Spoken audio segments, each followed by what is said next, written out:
Hey, what's up, everybody? It's Eric from RVA Lawn Love. Saturday, July 28th, I believe. And today, I had one of my last mows on my weed patch. Starting in August sometime, and August starts this coming week. But then I have my guys coming out to kill all of this crabgrass. My 7,000 feet of weed patch.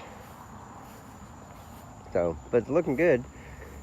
We had, out of the last 10 days, I think we had rain, 7 of them, no sun at all for 7 of them, some sort of rain for 8 of them out of the last 10 days. And after July 4th, the July 4th video with the Milorganite and the Scott's Green Max, I haven't watered it since because I'm not paying for irrigation for a bunch of weeds.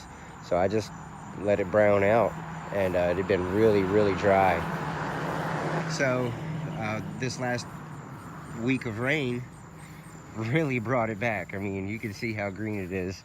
Like I said, it's just weeds, but it's what I got, you know. You know what they say, if you can't be with the one you love the one you're with. And that's where I'm at right now with my weed patch. So, upon mowing it today, though, this area right here looks like it was some light green grass of some type.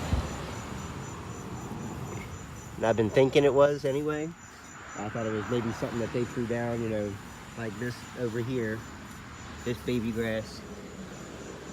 This is from when the guys put the irrigation in, you know, they tossed handfuls of seed down. And so I thought maybe someone made it over to that area. But no, it's Killinga. I saw the little spiky balls on it today. And there's a little bit of nutsedge in here too. Not much, but that part back there is loaded with Killinga. So, telling the guys to go heavy-handed with the glyphosate. When they come and kill this, might have to put a second coat on it at some point or another too, just to make sure it's gone for when we till it all over and do the seeding in the new for the new lawn. Don't want to have a nutsedge farm or a Killinga farm. That would be no fun. So, but yeah, letting it go long, and they're actually, you can tell that they're still fertilized.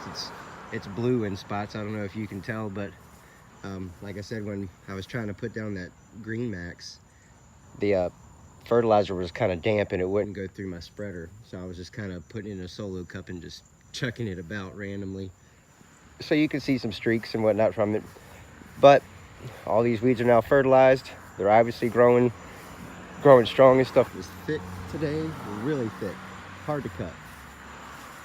But they say that fertilized weeds are easier to kill. So, and when you spray in for weeds and stuff like that too, you don't want them real short. You want them real long so they can soak up as much of the herbicide as possible. You know, you want as much leaf exposure as possible.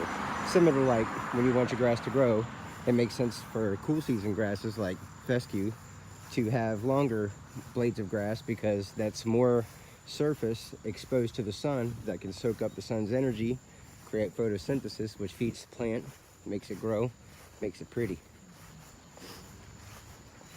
So, and then after I played around in the weed patch in the front, I went around back in the backyard. Collects water really bad. It's just part of this house ever since we moved in. We actually had to have them install a bunch of French drains and perimeter drains around the house with a sump pump before we moved in. When we did our inspection on the house, there was like 1.5 feet of standing water. So we've got, you know, the foundation checked and all that, and everything's fine from that.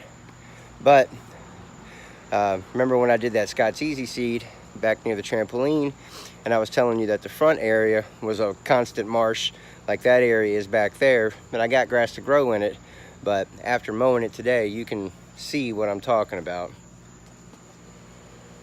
See the tire tracks, I mean, and this is it. It didn't rain at all yesterday. rained this morning though, about a ½ inch overnight. But we've got another like 8 straight days of rain coming. So I had to cut it. I had to get it cut. Otherwise next week, most of this stuff would have been above my knee. It's torn up. However, you can see that used to be broadleaf plantain and some clover.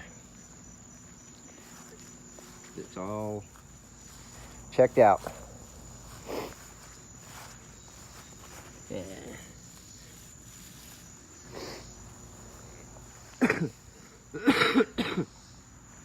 Back here is the Scott's Easy seed.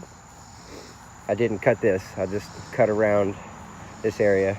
And I don't really know why it's doing this. It's not looking too happy. It's kind of laying down. I don't know if it's because it got heavy or what. But definitely not standing up as tall as like that back there. And so that's what I'm thinking. Maybe it's just getting tall and getting heavy. You know, maybe the ground's too hard and it's not getting good roots. And so it's just kind of falling over, which wouldn't surprise me. This yard hasn't had any love in the 2 years I've owned it, and God knows how many years before that.